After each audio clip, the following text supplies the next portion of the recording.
On Tuesday, the Board of Education began to explore the possibility of open enrollment for middle school students, a plan that would allow the students to select the level of classes that they would take. We want to have more kids experiencing high-level courses. We want kids to experience the opportunity to really advocate for themselves and really, exercise some self-agency by opting into courses and not, creating any criteria that would keep them out of it. So we're just really exploring this idea. How do we make sure more kids are in high-level courses? How do we make sure the kids are being pushed, to a really high standard? That's really what this is about, and no decisions have been made yet.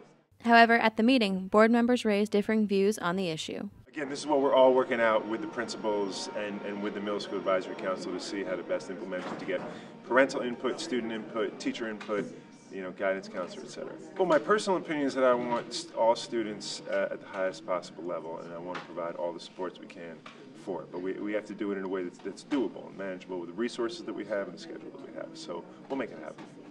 And I had one that would say to me, why should I go in a zero group and really have to work hard? I can get an A in the one group.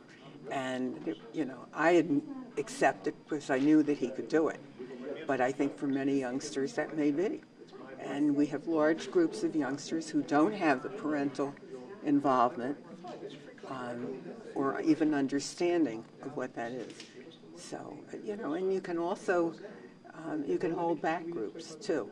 So I think we have to pilot, and that's something that Dr. Sarr hasn't always supported. But I think you don't go into this with 1,000 youngsters per grade without trying it. I think it's worth trying, but with some parameters and some requirements in terms of skill levels that they're going in. The Board of Ed will continue to discuss the issue in depth in future meetings. However, it currently remains a possibility for Stanford students. But we're not going to rush anything. We want to make sure we get it right, and if we have to slow it down, we have to slow it down. But right now we're really in the discussion phase with our parents and our teachers and our administrators, and that's what you heard a little bit of tonight.